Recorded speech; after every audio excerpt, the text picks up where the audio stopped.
Seigneur, nous te bénissons et nous te donnons toute la gloire. Merci pour cette opportunité que nous avons encore de pouvoir partager ta parole. Bénis ce moment. Conduis tous ceux, Seigneur, qui reçoivent ce message dans ta grâce, dans ta miséricorde, dans ta faveur, dans l'exaucement de leurs prières. Que le Saint-Esprit éclaire quelqu'un en ce jour, au nom de Jésus. Amen. Shalom, shalom. Je suis heureux de pouvoir partager ce culte encore avec vous. Nous bénissons le Seigneur pour vos vies. Nous bénissons le Seigneur pour votre maison, mais également pour tout ce que Dieu vous a confié comme activité ou comme projet.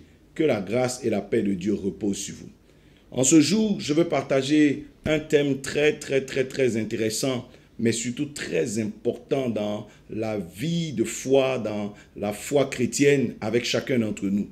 Les 7 composantes de l'alliance de Jacob. Jacob qui est devenu Israël, Jacob qui est devenu le vainqueur. Donc les 7 composantes de l'alliance de Jacob, les 7 composantes de cette alliance que Dieu a établie avec Jacob, afin que toi et moi, nous puissions marcher pleinement dans la victoire que Dieu a prononcée sur son peuple. Et je lirai avec vous dans le livre de la Genèse au chapitre 32, le verset 24 jusqu'au verset 32. Il est écrit: Jacob demeura seul.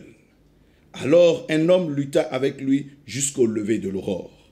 Voyant qu'il ne le maîtrisait pas, cet homme le frappa à l'emboîture de la hanche, et l'emboîture de la hanche de Jacob se démit pendant qu'il luttait avec lui. Il dit: Laisse-moi aller, car l'aurore se lève. Et Jacob répondit: Je ne te laisserai point aller, que tu ne m'aies béni. Il dit: Quel est ton nom? Et il répondit: Jacob. Et il dit encore: Ton nom ne sera plus Jacob, mais tu seras appelé Israël, car tu as lutté avec Dieu et avec les hommes, et tu as été vainqueur. Jacob l'interrogea en disant: Fais-moi, je te prie, connaître ton nom. Il répondit: Pourquoi me demandes-tu mon nom? Et il le bénit là. Jacob appela ce lieu du nom de Péniel, car, dit-il, j'ai vu Dieu face à face, et mon âme a été sauvée. Verset 31, le soleil se levait lorsqu'il passa Péniel. Jacob boitait de la hanche. C'est pourquoi jusqu'à ce jour, les enfants d'Israël ne mangent point le tendon qui est à l'emboîture de la hanche, car Dieu frappa Jacob à l'emboîture de la hanche au tendon. Les 7 composantes de l'alliance de Jacob. Voilà cet homme qui a une certaine phase de sa vie, une certaine phase de son parcours avec Dieu, rencontre l'ange de l'Éternel. Donc rencontre Dieu, comme il lui-même le dit, Péniel, il rencontre Dieu face à face. Vous savez, on ne voyait pas Dieu, on ne peut pas voir Dieu et vivre. Mais il rencontre Dieu, il rencontre l'ange de Dieu. Et Jacob se met à lutter avec cet ange, juste pour prendre la bénédiction. En temps normal, un ange te tue tout de suite. Un ange a bien plus de force qu'un homme. Mais à cause de l'alliance de Dieu avec Jacob, à cause du fait que Dieu est l'allié de Jacob dans la bataille, l'ange n'a pas réussi à le vaincre.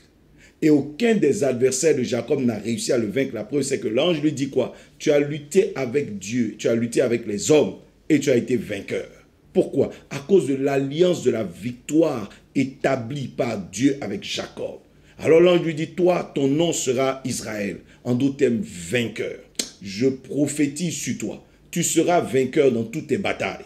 Tu seras vainqueur dans toutes tes adversités. Tu renverseras tes ennemis spirituels et tes ennemis naturels. Mais comment Jacob a réussi à vaincre ainsi? Par la puissance de l'alliance qu'il a avec son Dieu.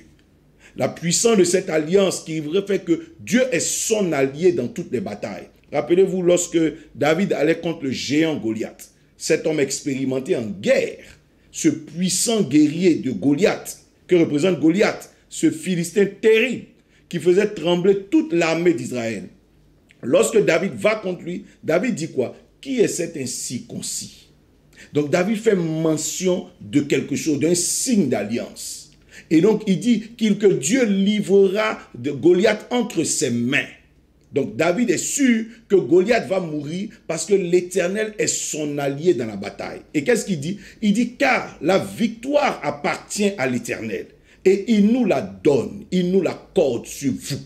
Donc il sait que Dieu est le Dieu de la victoire et Dieu est l'allié d'Israël. Pourquoi? Parce que justement Dieu était l'allié de Jacob qui a donné son nom à Israël, qui a donné Israël, qui a reçu le nom Israël. Donc David fait valoir, met au devant de sa bataille, de sa lutte, la puissance de cette alliance. L'alliance que Dieu a avec le peuple d'Israël, cette alliance de victoire. Toi qui m'entends, pour que tu puisses avoir toutes les victoires que tu veux, dans toutes les batailles, toutes sortes de batailles, spirituelles, professionnelles, dans ton foyer, au niveau social, au niveau financier, dans toutes sortes de batailles, il te faut avoir alliance avec Dieu. Ici, l'Éternel est avec toi. Si l'Éternel est avec toi, si l'Éternel est pour toi, si l'Éternel est ton allié dans les batailles, tu auras la victoire dans toutes tes batailles. Et David l'avait compris. Que la bataille ne dépendait pas de la force musculaire, la bataille ne dépendait pas de l'expérience, la bataille ne dépendait pas du fait que tu sois géant ou pas, mais la bataille dépend de l'Éternel. Et Jacob l'avait compris. Jacob, cet homme de lutte, qui a lutté avec les hommes, qui a lutté avec Dieu, toutes sortes d'hommes, qui a lutté avec toutes sortes d'esprits, mais qui est sorti vainqueur. Quel était son secret? Les 7 composantes de l'alliance de Jacob. Vous savez, dans une alliance, il y a différentes composantes. La preuve, par exemple, vous êtes marié. Qu'est-ce qui fait qu'on dit, par exemple, que vous êtes marié femme? Premièrement, vous êtes allé, par exemple, vos parents sont impliqués, pour ceux qui ont ce genre de tradition où on paye la dot. Donc, il y a eu un signe d'abord, la dot. Après vos déclarations, d'abord vous êtes aimé, vous êtes dit quelque chose. Ensuite, vous êtes allé peut-être devant vos parents. Mais ensuite, vous êtes déplacé, vous êtes allé où ça? À la mairie. Ça fait un autre signe encore. Vous avez à la mairie, qu'est-ce que vous avez pris encore? Vous avez pris par exemple un anneau. C'est un signe d'alliance.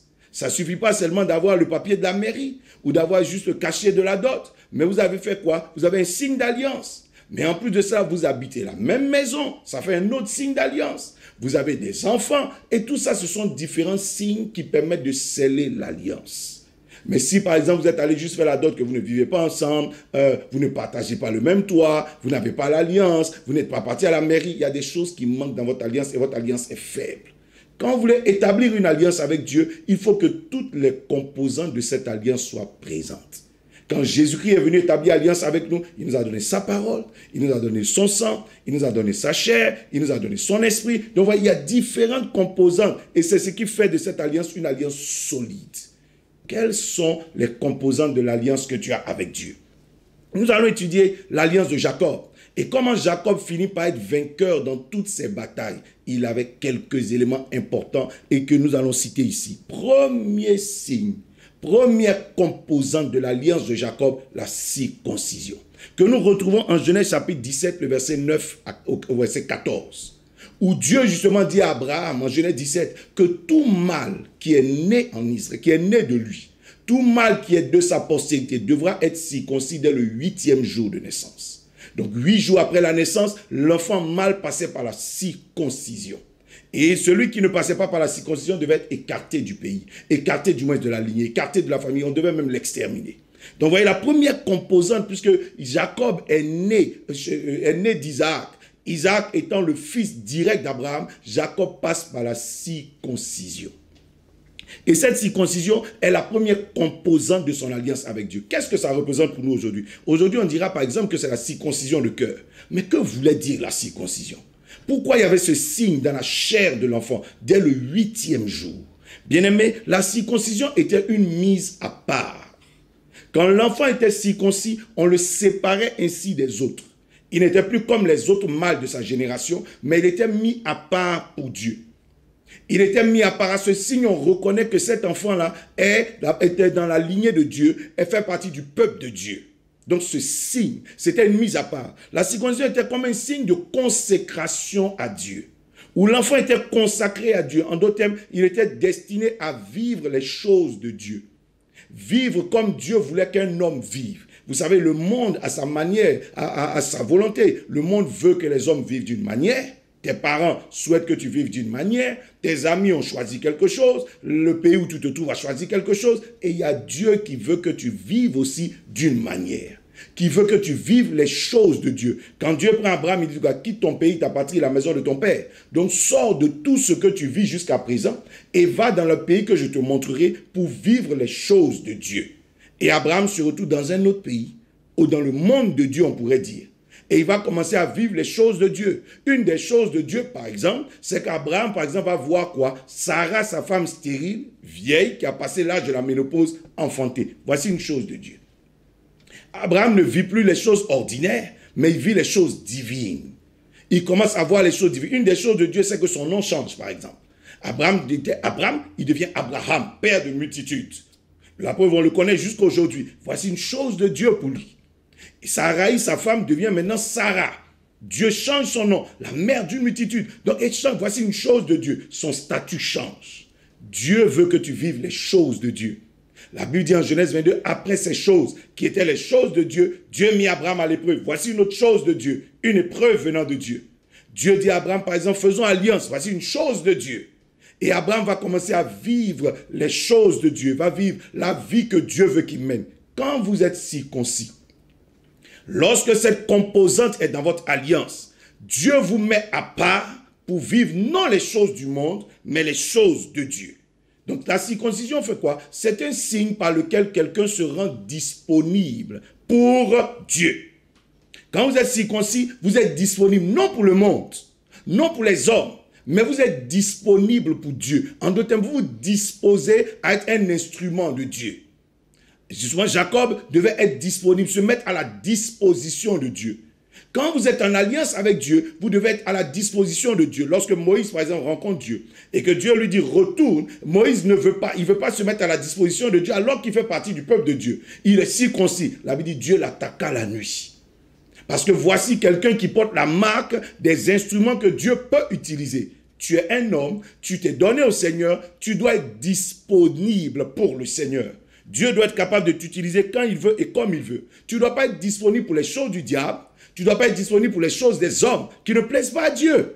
Il te faut être disponible pour les choses de Dieu. Vous voyez, Ésaü, le frère de Jacob, a vécu la vie qu'il voulait. Il s'est marié à qui il veut. Il allait habiter où il voulait. Mais la vie de Jacob a été dirigée par Dieu. Pourquoi? Il est circoncis. Lorsque vous portez la marque de la circoncision, vous dites quoi? Vous acceptez le plan de Dieu. Que le plan de Dieu se réalise par votre vie. Donc vous n'êtes plus maître de votre plan, c'est plus vous qui décidez de comment les choses se passent, mais c'est Dieu qui vous oriente. C'est Dieu qui trace le plan de votre vie. Dans le livre de Romains, on dit quoi? Ceux qu'il a connus d'avance, il les a prédestinés à devenir semblables à l'image de Christ. Ceux qu'il a prédestinés, il les a appelés. Ceux qu'il a appelés, il les a justifiés, il les a glorifiés. Il y a un plan de Dieu. Toi qui m'entends, si tu t'es donné au Seigneur que tu es circoncis, tu es dans le plan de Dieu. Et Dieu dirigera ta vie selon son plan. Par exemple, lorsque Jésus-Christ naît, vous voyez que normalement, chaque parent a un plan pour ses enfants. Mais la Bible dit à 30 ans, Jésus-Christ sort du plan familial et il rentre dans le plan de Dieu, qui était déjà voulu par Dieu depuis des 30 ans. Ensuite, il commence à servir Dieu. Le Saint-Esprit commence à le diriger. Après le baptême d'eau, le Saint-Esprit le dirige au désert. Le Saint-Esprit le dirige ainsi de suite jusqu'à ce qu'il arrive à la croix. Dans le plan de Dieu, à 33 ans et demi, Jésus-Christ devait mourir. Il est mort selon le plan de Dieu. Mais pas seulement mort, il est ressuscité et aujourd'hui, il est Seigneur. Voilà le plan de Dieu pour sa vie. Donc Dieu l'avait orienté. Jésus-Christ n'a pas choisi le plan qu'il voulait pour sa vie. Le plan qu'il a vécu n'est pas le plan de sa famille. Ce n'est pas le plan de ses parents. Ce n'est même pas le plan du monde, mais le plan de Dieu. Jacob va vivre le plan de Dieu.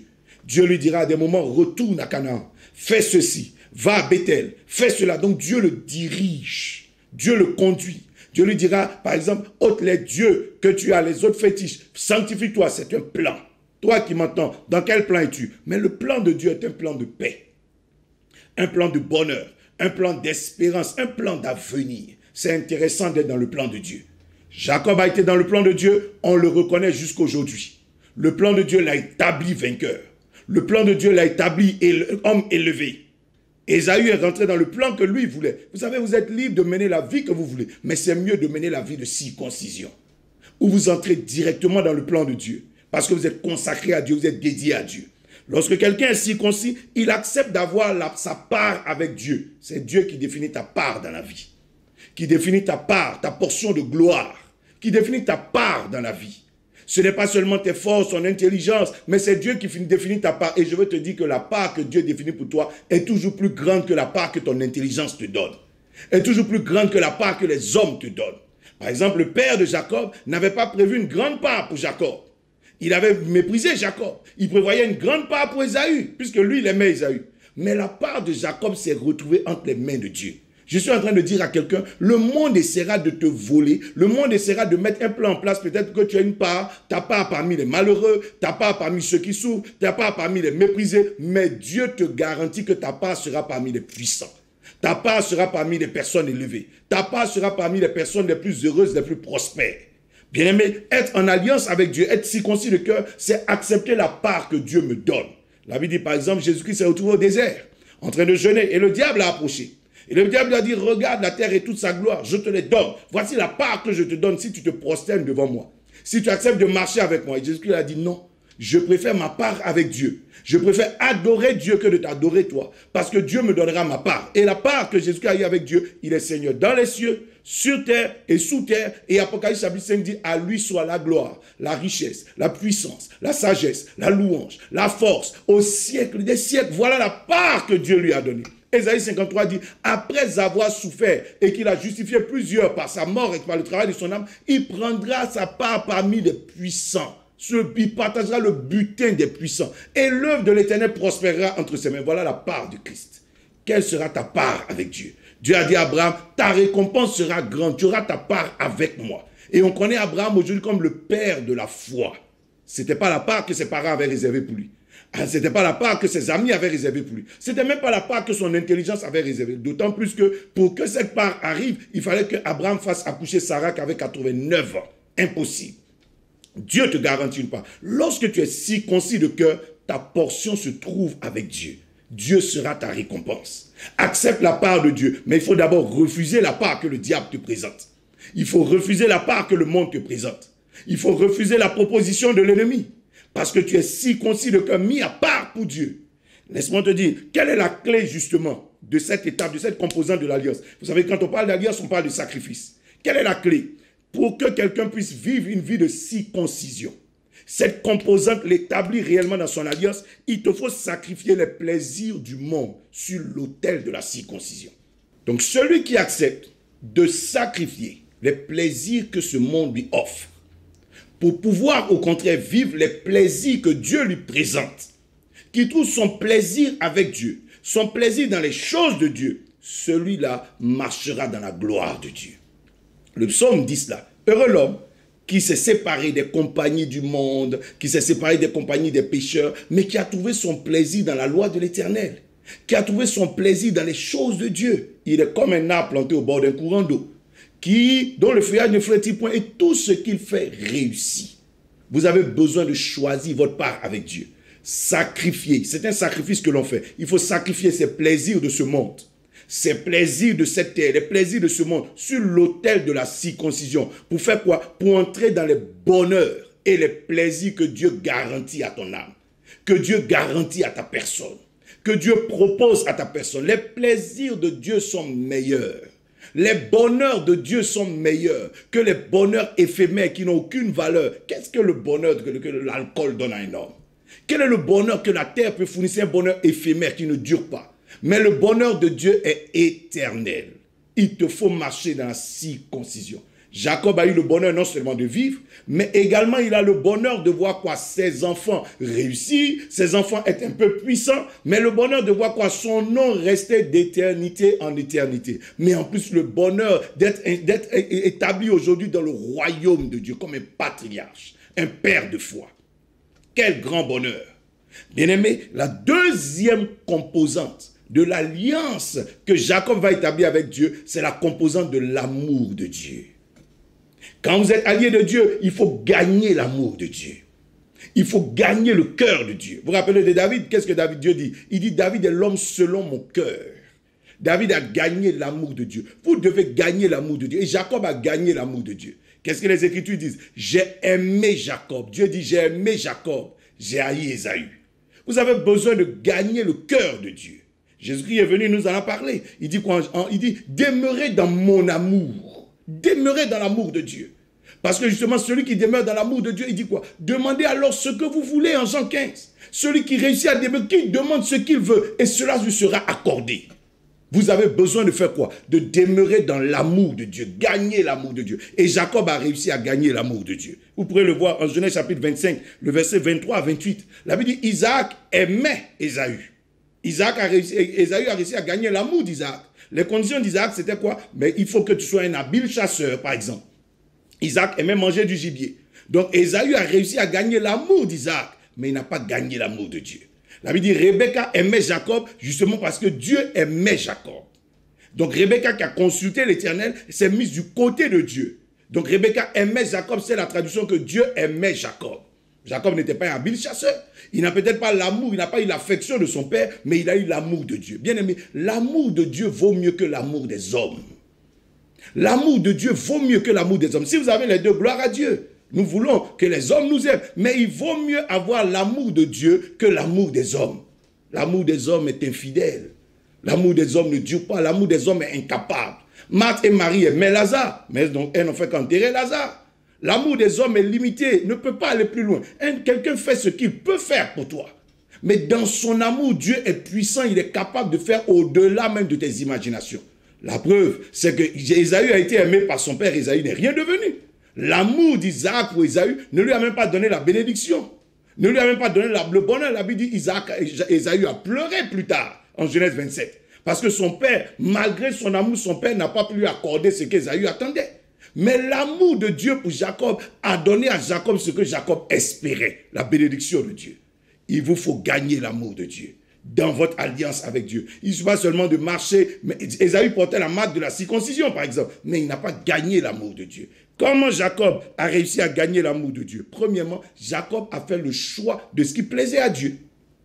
Vous ne pouvez pas avoir l'amour de Dieu si vous ne choisissez pas des voies qui sont agréables à Dieu. C'est là où l'homme choisit. Vous faites le choix d'être aimé par Dieu. Vous faites le choix d'être aimé par les hommes. On choisit de gagner l'amour de Dieu. Jacob a fait le choix des voies et des pratiques qui peuvent plaire à Dieu. Il a choisi. C'est à vous de choisir. C'est votre responsabilité de faire ce choix. Jésus dit, si quelqu'un, par exemple, garde ma parole et la pratique. En d'autres termes, fais le choix de pratiquer ce que j'aime, mon Père l'aimera. Et nous viendrons chez lui, nous ferons de lui notre demeure. Pourquoi? Il fait le choix de pratiquer quelque chose. Dieu avait dit à Adam, je te mets au jardin d'Éden, mais fais un choix. Le choix d'obéir à ma voix.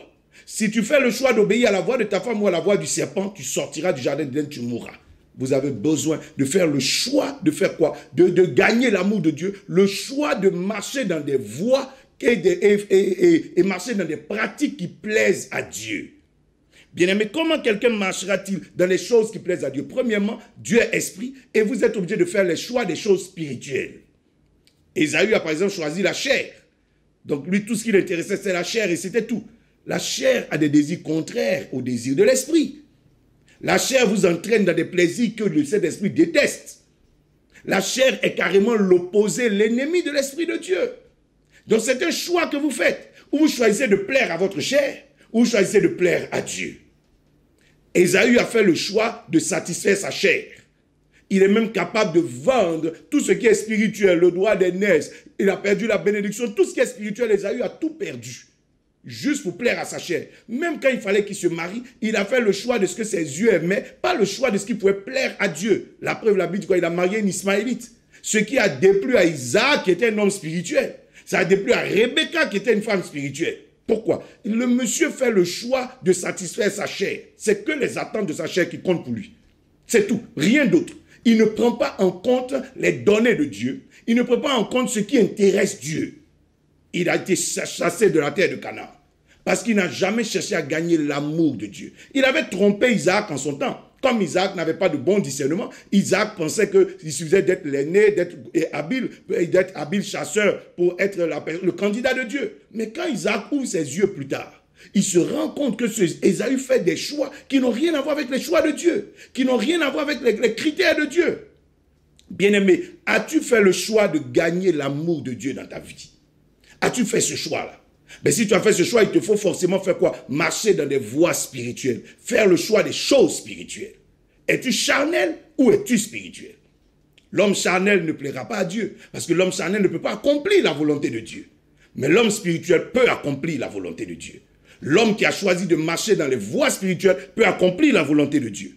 Lorsque par exemple Jésus-Christ parle, il dit quoi? L'homme ne vivra pas seulement de pain. Donc que de la chair, il ne s'occupera pas que de sa chair. Mais il vivra de toute parole qui sort de la bouche de Dieu. En d'autres termes, l'homme ne prendra pas seulement soin de son corps physique, son corps charnel, mais il prendra soin de son corps spirituel d'abord. Et le corps spirituel se nourrit de la parole de Dieu. Le corps spirituel ne se nourrit pas de pain, de sardines, de poissons et de viande. Le corps spirituel se nourrit de quoi? De la parole de Dieu.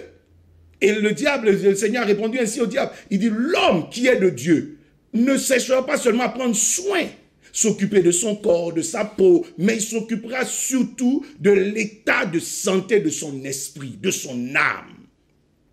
Quel est l'état de santé de ton âme? Oui, je vois, tu t'es bien occupé de ton corps, tu es bien habillé, tu es très beau, très belle. Tu prends soin, tu prends du temps même pour t'occuper de ton corps. Mais est-ce que tu prends le même temps pour penser à l'état de ton âme? Est-ce que ton âme plaît à Dieu? Est-ce que ta dimension spirituelle plaît au Seigneur? Ésaü ne s'occupait pas de cette dimension de sa personne. Alors il a déplu aussi, il ne plaisait plus à Dieu. Il a perdu l'amour de Dieu. Bien-aimé, tu as besoin de gagner l'amour de Dieu en faisant quoi? Le choix des principes de Dieu. Le choix des principes. La Bible dit par exemple, Saül était le premier roi d'Israël. Mais il a fait le choix de désobéir aux principes de Dieu. Il obéissait simplement au principe de la guerre. Je vais à la guerre, j'ai la victoire, je reviens avec des prisonniers de guerre, je reviens avec un butin de guerre. C'est que le principe de la guerre. Mais le principe de Dieu ici dans la bataille avec Amalek, c'était qu'on revienne avec rien du tout. On obéit à Dieu, c'est tout. Et la Bible dit, et Saül n'a pas pu faire ce choix-là. Il a préféré céder à cette tentation de la chair. Mais par contre, David, pour que David soit victorieux, David a fait quoi? Le choix des principes de Dieu. David est tombé sur Saül, il aurait pu le tuer. Mais qu'est-ce qu'il dit à toute son armée? Non, non, non, nous ne faisons pas la guerre pour faire la guerre. Nous faisons la guerre selon Dieu.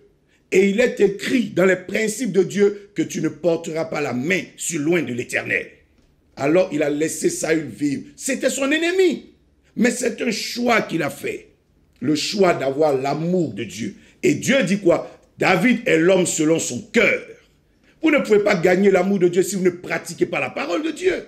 Si vous éloignez des principes de Dieu. Dès l'instant où vous éloignez des principes de Dieu, vous perdez l'affection de Dieu. Dieu veut que tu vives selon certaines règles. Voilà pourquoi il dit à Josué, si tu veux réussir, médite ce livre de la loi, des règles de Dieu. Fonctionne selon elles, ne t'écarte ni à gauche ni à droite. Quelle que soit la pression que tu as, quelle que soit la pression, quelles que soient les tentations, ne t'écarte ni à gauche ni à droite. Très souvent, vous vous éloignez des règles de Dieu. Pressé par ceci ou pressé par cela. Vous cédez à la tentation. Dieu te dit quelque chose, mais tu préfères faire autre chose et avec beaucoup d'explications. Non, il te faut gagner l'amour de Dieu en restant ferme dans la volonté de Dieu. Bien-aimé, lorsque tu veux gagner l'amour de Dieu, tu as besoin de faire le choix de quoi? Le choix de pratiquer la foi. La Bible dit, la foi rend agréable à Dieu. Sans la foi, tu ne peux pas être agréable à Dieu. Donc, il te faut forcément pratiquer la foi, passer par des chemins de foi. Lorsque Jacob va devoir partir, il quitte Canaan. Il partait par quoi? Par la foi. La Bible dit, il fait une prière, il ne sait même pas où il va. Mais il a dit à Dieu, si tu me donnes à manger, si tu me donnes de quoi me vêtir, si tu me gardes et que tu me donnes de revenir en paix dans le territoire de mes pères. Vous voyez qu'il croit en Dieu. Et par exemple, lorsqu'il devait prendre le droit d'aînesse, qu'est-ce qu'il dit à son frère? Il dit à son frère, jure-le-moi devant Dieu. Donc il prend Dieu à témoin parce qu'il croit en Dieu. Il croit que Dieu est vivant. Il croit que si Dieu lui donne quelque chose, personne ne peut lui arracher cette chose. Et voilà pourquoi il a pu prendre la bénédiction plus tard, parce qu'il croyait en cela. Bien-aimé, as-tu fait le choix de pratiquer la foi ou as-tu fait le choix de pratiquer les raisonnements humains, les raisonnements de la science, les raisonnements de ces... Lorsque tu as une situation, comment est-ce que tu l'approches? La Bible dit, Jacob a approché cette situation de droit d'aînesse par un chemin de foi, pas par un chemin charnel. Il a approché la bénédiction par un chemin de foi. Il est reparti vers tout ce qu'il a eu, c'est par la foi. S'il s'est battu avec un ange, c'est par la foi. S'il regardait physiquement l'ange, il ne peut pas se battre avec lui. Mais par la foi, il croit qu'il est béni. Il croit qu'il a la victoire. David s'est battu contre Goliath par la foi. Il dit, l'Éternel te livrera entre mes mains. Vous ne pouvez pas marcher en dehors de la foi et être agréable à Dieu. La foi vous permet d'avoir accès au plan de Dieu. Accès à ce que Dieu veut. Dieu veut que tu fasses quelque chose. La Bible dit, en Matthieu 14, Jésus a dit à ses disciples, passez de l'autre côté avant moi. Pierre, Jean, Jacques et ses frères s'engagent, mais en comptant sur l'expérience de la mer, l'expérience de la pêche, ils ont échoué. Parce que la volonté de Jésus-Christ, c'est que tu passes de l'autre côté, c'est vrai, mais sa volonté aussi, c'est que tu empruntes le chemin de la foi pour passer de l'autre côté. Pas l'expérience humaine. Dieu veut que tu sois riche, mais par un chemin de foi. Dieu veut que tu sois élevé par un chemin de foi. La Bible dit que les disciples sont restés au milieu de la mer parce qu'ils essayaient de passer par un chemin d'expérience de pêcheurs. Ça n'a pas marché. Le vent était contraire. La Bible dit que Joseph est devenu gouverneur. Dieu lui avait montré un songe. Pour lui, tu seras élevé. Mais il est devenu gouverneur comment? Par un chemin de foi. Il n'est pas devenu gouverneur simplement parce que, bon, il a fait une belle carrière. Non. Mais le chemin de la foi s'impose. Quand Dieu vous dira que vous serez élevé, ne vous attendez pas à autre chose que le chemin de la foi. Il a dit à Abraham, tu seras le père d'une multitude, mais par un chemin de foi. La femme d'Abraham a été stérile. C'est la foi qui a fait enfanter Sarah. Ensuite, le fils d'Abraham, lui-même Isaac, a marié une femme, Rebecca, stérile. C'est la foi qui a fait enfanter Rebecca. Jacob a marié Rachel, stérile. Et la Bible dit la foi a fait enfanter Rachel. Vous voyez que c'est la foi qui a permis à cette promesse d'Abraham de se réaliser. Vous avez besoin de faire le choix de marcher par la foi. La foi est agréable à Dieu. Et alors la foi vous garantira les bénédictions que Dieu vous annonce. La foi vous garantira l'accomplissement des promesses que Dieu vous annonce. Nombreux sont les enfants de Dieu qui se demandent, mais pourquoi est-ce que les promesses ne viennent pas? Mais quand la foi se met en jeu, quand le chemin de la foi se met en face de toi, tu fuis. Si Joseph voulait compter par exemple sur les bontés, plaire à ses patrons, il allait par exemple coucher avec la femme de Potiphar, parce qu'il allait chercher à plaire. Mais il a préféré rester dans les principes de Dieu. Et il s'est retrouvé en prison. Il ne plaisait plus à ses patrons. Il ne plaisait plus à personne, mais il plaisait à Dieu. Et comptant sur la foi et les choses de l'esprit, Joseph est devenu gouverneur. Bien-aimé, quand Dieu te promet quelque chose, c'est par la foi que cette promesse se réalisera. Et on fait le choix de marcher par la foi. On fait le choix d'évoluer par la foi. Même si les vents sont forts, même si les vents sont contraires, la foi est capable de te faire passer de l'autre côté. Dis-moi amen et reçois ta part. Dis-moi amen et que la puissance de Dieu soit sur toi. Par quoi marches-tu? Quelles sont tes pratiques? Est-ce que tu pratiques la foi? Quelles sont tes réalités? Est-ce que tu pries par exemple? Est-ce que c'est sur Dieu que tu comptes? Est-ce que tu ne t'éloignes pas par hasard des principes de la foi pour raisonner? La foi te donnera la victoire. Comment quelqu'un marche par la foi? Il sacrifie encore. Sacrifice. Il sacrifie quoi? Il sacrifie la volonté des hommes sur l'autel de l'amour de Dieu. Quand vous décidez de marcher selon la volonté de Dieu, vous ne pouvez plus plaire aux hommes. Vous ne pouvez plus faire ce que les hommes veulent. Vous ne pouvez plus plaire aux hommes. Jacob ne faisait pas forcément ce que les hommes voulaient, même son père. Mais la Bible dit quoi? Jacob n'a pas fait ce que, par exemple, Laban voulait. Il n'a pas fait ce que les hommes voulaient. Il a sacrifié la volonté des hommes et la volonté du diable sur l'autel de l'amour de Dieu. Vous ne pouvez pas plaire à Dieu et plaire aux hommes des fois. C'est souvent impossible. C'est un sacrifice que vous faites. Alors les hommes vous rejettent. Les hommes ne sont pas d'accord avec vous.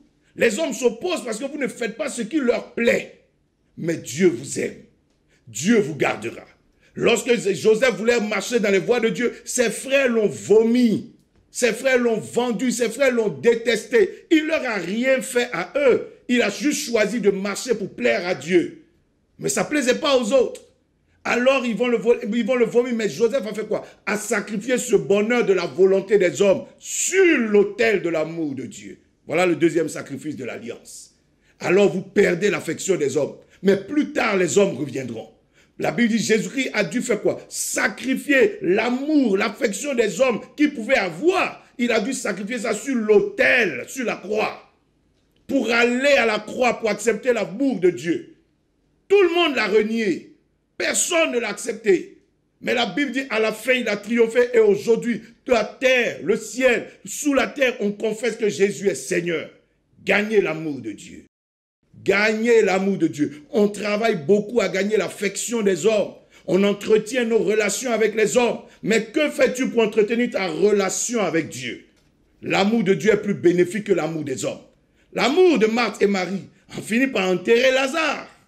Voilà leur affection donnée des funérailles bien à regarder. Mais l'amour de Jésus-Christ te ressuscitera des morts. L'amour de Jésus-Christ te sortira de la vallée de l'ombre de la mort. L'amour de Dieu te sortira des griffes de l'ennemi. Dieu est meilleur que l'homme. L'homme est bon. Autant que tu peux demeurer en paix avec les hommes. Mais s'il faut faire un choix, il vaut mieux plaire à Dieu que plaire aux hommes. Bien-aimé, telle est la deuxième composante de l'alliance de Jacob. Ensuite, Jacob a établi la troisième composante. As-tu déjà ces deux premières composantes de ton alliance avec Dieu? Est-ce que tu as la composante de la circoncision, mis à part pour les choses de Dieu? Est-ce que tu as l'alliance de l'amour de Dieu, de cette composante de l'amour de Dieu, où tu préfères plaire à Dieu que plaire aux hommes? La troisième, c'est la troisième composante de l'alliance, c'est quoi? La composante du droit d'aînesse. Dans ce texte de la Genèse au chapitre 25, du verset 29 à 34, il est question du droit d'aînesse entre Ésaü et Jacob. Ésaü a faim, il revient des champs, il a faim. Jacob a un plat de lentilles entre ses mains. Et Ésaü demande à Jacob de lui donner à manger. Alors Jacob lui dit, vends-moi d'abord ton droit d'aînesse, puisqu'Ésaü était sorti le premier du ventre. Vends-moi ton droit d'aînesse. Et Ésaü de répondre, que ferai-je avec un droit d'aînesse? Que ferai-je avec un droit d'aînesse alors que je vais mourir? Donc qu'est-ce que je vais faire avec quelque chose que je ne comprends même pas? La Bible dit, alors Jacob lui dit, jure-le-moi devant l'Éternel. Donc il monte avec lui dans les choses spirituelles. Et la Bible dit, Ésaü accepte de vendre son droit d'aînesse devant Dieu même. Et finalement, Jacob lui donne de l'eau, du pain et les lentilles. Et c'est fini. Et plus tard, Ésaü va comprendre ce qu'il venait de faire. Des fois, vous savez, pour un besoin, on a cédé notre droit d'aînesse. Pour un simple besoin. Et finalement, nous sommes devenus quoi? Second esclaves même. Pour un simple besoin. Des fois, ce sont nos parents, nos aïeux. La mère n'arrivait pas à enfanter. Elle va quelque part devant un génie de l'eau qui lui dit, il faut envoyer un œuf, il faut envoyer ceci. Et elle envoie, elle ne sait même pas ce qu'elle est en train de donner. Est-ce que ce monsieur savait, Ésaü savait qu'il était en train de vendre tous ses droits au bonheur, les droits à la gloire, les droits à la supériorité? Il ne savait pas qu'il était en train de vendre tout ça à Jacob, il ne savait pas. Pour juste avoir du pain, pour juste avoir des lentilles, pour juste avoir de l'eau. Qu'as-tu cédé? Des fois, juste pour un travail, juste pour ceci, pour quelque chose. Tu es allé faire une consultation quelque part, on t'a dit envoie ceci, envoie telle chose, tu ne sais même pas ce que ça veut dire, une pièce de 5 francs. Mais est-ce que 5 francs peut payer quelqu'un? C'est peut-être un symbole pour toute ta richesse. Et après, tu ne comprends pas pourquoi. Chaque fois que tu as une opportunité, ça commence bien à la fin. C'est bizarre. Mais puisqu'il y a un esprit qui est né sur toi. Il y a un esprit qui est né sur tes relations. Qui détruit tes relations comme il veut. Qui en fait ce qu'il veut. À qui as-tu vendu ton droit d'aînesse? Ce droit-là appartient à qui? Qui est-ce qui gère votre bonheur? Qui est-ce qui gère votre gloire? Qui est-ce qui gère votre vie? Vous voyez un peu lorsqu'il y a les colonisations et que, par exemple, la colonie a vendu son droit d'aînesse aux colons. Vous voyez, donc, à un moment donné, quand la colonie veut quelque chose, mais il faut d'abord passer par la métropole. C'est la métropole qui gère tout. C'est la même chose. Et ici, justement, Jacob va faire quoi? Prendre le droit d'aînesse sur Ésaü. Et lors de la bénédiction, qu'est-ce que son père dit? Je t'établis maître de tes frères. En d'autres termes, tes frères sur lesquels tu es aîné deviendront comme des esclaves et des serviteurs pour toi. C'est toi qui vas décider de leur sort. C'est toi qui vas décider de leur histoire. C'est toi qui vas décider de leur part. Voilà la grave erreur qu'Ésaü venait de commettre. Mais justement, c'est une composante essentielle dans l'alliance que vous avez avec Dieu. Dieu veut que vous ayez le droit d'aînesse. Dieu travaille avec l'aîné. Il travaille avec ceux qui gardent ce droit-là, qui ne cèdent pas leur droit au diable. Jésus-Christ s'est retrouvé au désert. La Bible dit, le diable est venu vers lui pour essayer de récupérer ses droits. Dieu a dit, celui-ci est mon fils, en qui j'ai mis toute mon affection. En d'autres termes, il a des droits. Il dit, écoutez-le même. Donc, il a des droits. Et le diable s'est approché pour essayer de voler ses droits. Il lui dit, prosterne-toi devant moi. En d'autres termes, donne-moi la gloire, donne-moi tes droits. Et c'est moi qu'on écoutera. Et Jésus a refusé. Adam a cédé ses droits au diable. Et aujourd'hui, la terre est contrôlée par les puissants des ténèbres. Bien-aimé, tu as besoin de garder ton droit d'aînesse. Voilà la troisième composante de l'alliance. Quand tu es l'aîné, tu as la victoire. Parce que Dieu est juste dans ce qu'il est en train de faire. Et la Bible dit, Isaac a voulu tout faire, par un complot même. Il a voulu tout faire pour essayer de donner la bénédiction à Ésaü. Mais ça n'a pas marché.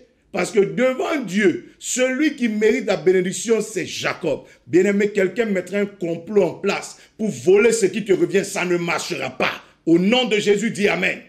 Bien-aimé, le droit d'aînesse, qu'est-ce que c'est? Le droit d'aînesse confère quoi? La responsabilité spirituelle. L'aîné est celui qui a la responsabilité de conduire les autres. Maintenant, justement, pour pouvoir avoir cette composante, ce droit d'aînesse, il te faut faire quoi? Mettre tes responsabilités spirituelles en priorité. En priorité. Tes responsabilités spirituelles en priorité sur tes responsabilités charnelles. Dieu veut un aîné, c'est celui qui a compris la valeur des choses spirituelles. La plupart du temps, nous les hommes, nous mettons en priorité nos responsabilités humaines, nos responsabilités charnelles. Et nos responsabilités spirituelles, on les met de côté. Tu as besoin de remplir tes devoirs spirituels avant tes devoirs naturels. Quelles sont tes responsabilités spirituelles? Est-ce que tu ne les as pas mises de côté? Est-ce que tu ne les as pas jetées quelque part pour préférer tes responsabilités naturelles? Dieu veut avoir affaire à des personnes qui ont une responsabilité. Quand Dieu appelle Abraham, pourquoi Abraham devient le père de la foi? Parce qu'Abraham a mis cette responsabilité spirituelle en avant. Au début, Abraham mettait au devant de lui l'idée d'avoir des enfants, la responsabilité d'avoir des enfants. Voilà pourquoi il est allé chez Agar. Parce que pour lui, sa responsabilité, c'est d'avoir des enfants. Mais Dieu lui dit non. Ta première responsabilité, c'est d'avoir quoi? D'être une source de bénédiction pour toutes les familles de la terre. Et quand Abraham a eu Isaac, la Bible dit qu'il a mis de côté Ismaël. Il a élevé Isaac. Parce qu'il a mis en priorité sa responsabilité spirituelle, celle d'être une source de bénédiction pour toutes les familles de la terre. Quelles sont tes responsabilités spirituelles? Est-ce que tu tiens compte de cela? Oui, tu es en train de vouloir assurer tes responsabilités naturelles, t'occuper de tes parents, t'occuper de tes frères, t'occuper de tes sœurs. Mais ta responsabilité spirituelle, ce serait par exemple de les gagner au salut. Crois, et toi et ta famille, vous serez sauvés. Ça, peut-être, tu n'y as pas pensé. Quelles sont tes responsabilités spirituelles et le rôle spirituel que tu joues? Isaac et Jacob allaient devenir quoi? Celui qui allait avoir la responsabilité de conduire Canaan, de conduire le plan de Dieu, de conduire le projet de Dieu jusqu'à l'accomplissement. Donc ce n'était pas simplement un monsieur qui devait se promener, se marier, non. Il avait une charge spirituelle. Il avait quelque chose à faire. Jésus-Christ n'était pas simplement l'ami de Pierre, Jean et Jacques. Il a une responsabilité spirituelle, celle de sauver l'humanité.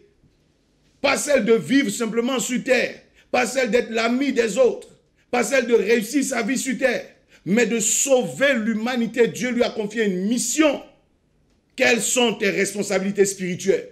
Quand tu te lèves le matin, quelles sont les responsabilités que tu mets en avant? Vous savez, on va à l'école, on étudie. Pourquoi est-ce que nous étudions les maths, les sciences, l'économie, tout ça? Parce qu'on a nos responsabilités naturelles.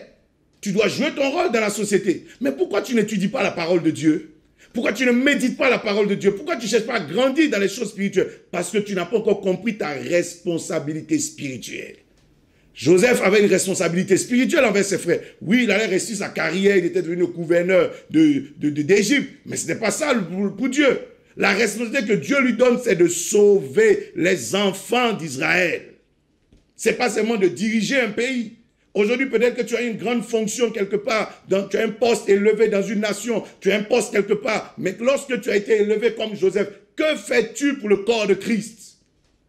Que fais-tu pour l'œuvre de Dieu? C'est peut-être pour ça que Dieu t'a élevé. Rappelez-vous de l'histoire d'Esther. Esther était élevée, elle vivait comme l'épouse du roi Assuérus, de ce grand roi. Et Esther, pour elle, c'était terminé. Sa responsabilité était de s'occuper de son mari, s'occuper de sa maison, s'occuper de son foyer, c'est tout. Mais la Bible dit un jour, Mardochée est venu la trouver. Et Mardochée lui a dit, le peuple de Dieu est en danger. Madame, tu es ici, tu es à l'aise, le roi même ne sait même pas que tu es juif. Tu es tranquille, tu vis bien, tu t'occupes bien de ton mari, on t'aime. Mais tu as une responsabilité. Et peut-être que c'est à cause de cette responsabilité que Dieu t'a mis là. Madame, tu dois parler à ton mari. Tu dois jouer ton rôle pour que le peuple de Dieu soit sauvé. Pour que ce complot d'extermination qu'on met en place contre le peuple de Dieu soit annulé. Esther a mis le peuple et elle-même en 3 jours de jeûne et prière. Pour faire quoi? Pour assumer, remplir ses fonctions, sa responsabilité spirituelle. Et la Bible dit, elle est allée arracher la délivrance du peuple de Dieu dans les mains de Assuérus. Et finalement, c'est l'adversaire Aman qui est mort lui-même. Bien-aimé, quelles sont tes responsabilités spirituelles? Que fais-tu avec tout ce que Dieu a fait de toi? Que fais-tu avec tout ce que Dieu t'a donné? Peut-être est-ce pour quelque chose que tu as ce poste. Est-ce que tu te contentes juste d'avoir tes titres, de construire ta maison, d'embellir ta vie, d'assurer l'avenir de tes enfants, de ta famille? Ou est-ce que tu travailles aussi à jouer ton rôle dans l'œuvre de Dieu? Quelles sont tes responsabilités? Est-ce que tu les as mises en priorité? Ou au contraire, tu as mis en priorité tout ce qui est naturel? Mais laisse-moi te dire que le travail et tous les efforts que nous produisons pour la terre, tout disparaît. Tout va s'éteindre dans quelques temps. Tout va disparaître bientôt. Par contre, tout ce que tu fais pour le nom du Seigneur, tout ce que tu fais pour l'œuvre de Dieu, triomphera de la mort. David était allé, responsabilité humaine, il était allé faire une commission de son père à ses frères, aller donner du pain à ses frères sur le champ de la bataille. Ça, c'était sa responsabilité de fils d'Isaïe. Mais quand il arrive sur le champ de bataille, il découvre que Goliath est en train d'insulter le peuple de Dieu. Alors David, saisi par l'esprit, comprend sa responsabilité spirituelle. Et il met en avant cette responsabilité. Ses frères lui disent, mais où as-tu laissé les moutons? Parce que normalement, tu es le gardien des moutons. Mais il dit, pour l'heure, j'ai une priorité. Il me faut m'occuper des choses de Dieu. Et la Bible dit, il prend le temps d'abord d'éliminer Goliath avant de retourner à quoi que ce soit. Sa responsabilité spirituelle d'abord. Ésaü se chargeait de s'occuper de son ventre, s'occuper de sa santé naturelle, s'occuper de ceci, pendant que Jacob s'occupait de faire quoi? De rechercher ce que Dieu voulait de lui, de rechercher la bénédiction, de rechercher ce que Dieu avait mis en avant. Bien-aimé, quelles sont tes responsabilités spirituelles? Une des responsabilités que tu as, c'est de faire quoi? C'est de conduire les autres à remplir leurs responsabilités spirituelles. Jésus dit, qui est l'aîné? Qui est le plus grand? C'est celui qui pratique la parole et qui enseigne aux autres à la pratiquer. Celui qui remplit ses responsabilités spirituelles et qui emmène les autres à remplir leurs responsabilités spirituelles. Oui, tu dis par exemple à ton épouse, prépare ma nourriture, occupe-toi des enfants, tiens à ce que la maison soit propre. Mais est-ce que tu conduis les autres à remplir leurs responsabilités spirituelles? Est-ce que ta maison même prie? Est-ce que tu veilles à ça? Est-ce que tu veilles à ce que ta maison adore Dieu? La Bible dit, Elkana veille à ce que sa maison adore l'Éternel. Tu n'as pas marié cette femme juste pour s'occuper des murs de ta maison, mais pour garantir aussi son salut. Aime-la comme Christ t'a aimé. Christ t'a aimé, c'est-à-dire quoi? Christ t'a aimé pour que tu sois sauvé. C'est tout. Il a travaillé à ton salut d'abord. Le royaume des cieux en priorité et le reste après. Mais il y a des gens qui sont capables de sortir leur épouse de la prière pour dire, viens cuisiner pour moi. Tu vas faire quoi à l'église? Moi, j'ai besoin de toi pour aller à la plage. J'ai besoin de toi pour ceci. Et tu mets en avant tout ce qui est naturel d'abord. Mais quand la chair aura fini, la chair donnera quoi à l'âme? Est-ce que la chair peut garantir le salut de l'âme? La mort, ça vient vite. Hein? La mort, ça surprend. La mort, ça emporte. Ça surprend. On vient d'entendre un accident grave dans notre pays. Brutalement, oh, quel malheur. 3 personnes sont parties en même temps. Qui pouvait penser à cela? Ça surprend. Mais par contre, si tu t'es préparé, tu as préparé ta femme, tes enfants à cette mort qui peut vous surprendre, vous serez heureux parce que la mort sera un gain pour vous. Bien-aimé, est-ce que tu tiens compte des responsabilités spirituelles? Est-ce que tu conduis les tiens? Est-ce que tu conduis ceux qui sont autour de toi à remplir leurs responsabilités spirituelles d'abord? Ou au contraire, tu les entraînes à autre chose? Tes responsabilités spirituelles.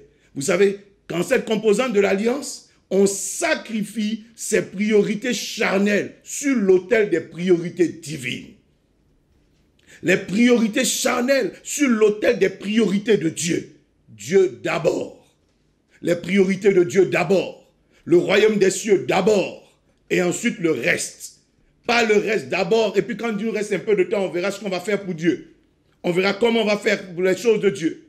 Pas le reste d'abord, mais les responsabilités spirituelles d'abord. Tu sacrifies alors quoi? Tes priorités charnelles. La Bible dit Jacob avait faim. C'était une priorité de se nourrir. Mais il a sacrifié son repas. Pour faire quoi? Pour avoir le droit d'aînesse. Pour chercher à plaire à Dieu. Pour rentrer dans le plan de Dieu. Pour un jour pouvoir accomplir la volonté de Dieu puisque c'est lui que Dieu voulait bénir. Il a préféré jeûner. Il a préféré se priver de ces choses-là charnelles et gagner d'abord les choses spirituelles. Il les a mises en priorité. Pendant qu'Ésaü mettait en priorité les choses charnelles. Bien-aimés, vous avez besoin de revoir votre fonctionnement. Est-ce que la prière est à la fin de ta journée, à la fin quand tu es tout fatigué, ou au contraire tu te cherches à prier, à communier avec Dieu quand tout va bien, quand tu as encore tes forces? Est-ce que la méditation de la parole, la pratique de la parole n'est pas reléguée au dernier rang? Est-ce qu'aller au culte, ce n'est pas relégué au dernier rang? C'est la chose que tu banalises le plus, même souvent dans la maison de Dieu, tu bavardes. Tu préfères mettre en priorité les autres choses. Revois tes priorités. Le royaume des cieux d'abord. Le monde spirituel d'abord et ensuite le monde physique. Bien-aimé, quand quelqu'un sait faire ça, tu établis la troisième composante de ton alliance avec Dieu. Alors tu es solide. David a préféré établir les priorités de Dieu d'abord et ensuite les priorités des autres. La priorité de Dieu, c'était qu'on pratique sa parole. C'était que le royaume d'Israël pratique la volonté de Dieu. Et ensuite, pour David, c'était de devenir roi. Il n'a pas mis le trône en avant. Il a mis d'abord le règne de Dieu en avant. Il faut que Dieu règne dans ce pays d'abord. Il faut que Dieu règne sur ce territoire d'abord. Et quand Dieu règne, c'est la loi et la justice de Dieu qu'on applique d'abord. Et ensuite, moi, David, je deviendrai roi. Il ne s'est pas mis en avant pour dire, moi, je dois être roi et puis après, on verra le reste. Il n'a pas voulu tuer Saül. Il a préféré mettre en priorité la volonté de Dieu. Et ensuite, lui viendrait, Dieu l'a affermi. Quand tu sais élever les choses de Dieu, le reste t'accompagne. Cherchez d'abord, premièrement, le royaume des cieux et sa justice, et le reste vous sera donné. Dieu affermi, Dieu élève toujours celui qui met en priorité. La Bible dit, Dieu a élevé Jacob. Jacob n'était pas aussi costaud qu'Ésaü. Il n'était pas habile comme Ésaü. Mais pourquoi c'est lui qui est resté sur le territoire? Pourquoi c'est lui qui a vaincu Ésaü? Parce que Dieu était son allié. Dieu l'a établi. Dieu a préféré l'affermir lui et il a déstabilisé Ésaü. Que tes ennemis soient déstabilisés. Que tes adversaires soient déstabilisés. Que l'Éternel t'établisse au-dessus de tes adversaires au nom de Jésus. Que ton alliance soit puissante. Que l'Éternel ajoute à ta personne les personnes les plus puissantes, les personnes les plus fortes. Et tu triompheras de toutes tes adversités. Bien-aimés, j'ai du plaisir à partager ce temps avec vous. Notre heure s'achève. Le dimanche prochain, certainement nous partagerons la suite de ce message. Et nous verrons les 4 autres composantes de l'alliance de Jacob. Comment Jacob a réussi à triompher dans toutes ses luttes. Il a lutté avec les hommes, il a lutté avec les esprits, il a lutté avec les sorciers, il a lutté avec Dieu. Mais son alliance a triomphé de toutes ces personnes. Shalom, shalom chez vous. Que la grâce, la paix et la faveur de Dieu reposent sur vous. Au nom de Jésus. Amen, amen, amen. Tous ceux qui voudraient nous soutenir, qui voudraient offrir, faire une offrande après un tel message, qui voudraient soutenir le ministère du Bishop Komwe, qui voudraient faire une offrande dans l'œuvre de Dieu, vous pouvez les faire aux différents numéros qui apparaissent. Orange Money, Move Money, MTN Money. Et si vous êtes quelque part hors de la nation, que vous n'avez pas de possibilité, il suffit de nous joindre à un de ces numéros et nous vous indiquerons comment faire. Peut-être par MoneyGram ou Western Union, mais Dieu vous bénira. Que le ciel déjà de provision s'ouvre sur vous et que l'Éternel vous bénisse à cause de toutes vos offrandes.